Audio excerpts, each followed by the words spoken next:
kita di Dinas Pemadam Kebakaran dan notabene-nya adalah banyak tugas di lapangan. Tentunya kita diperlukan fisik yang prima, kesehatan itu yang sangat penting.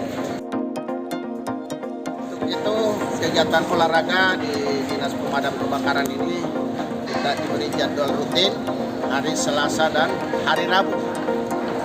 Jadi seperti itu.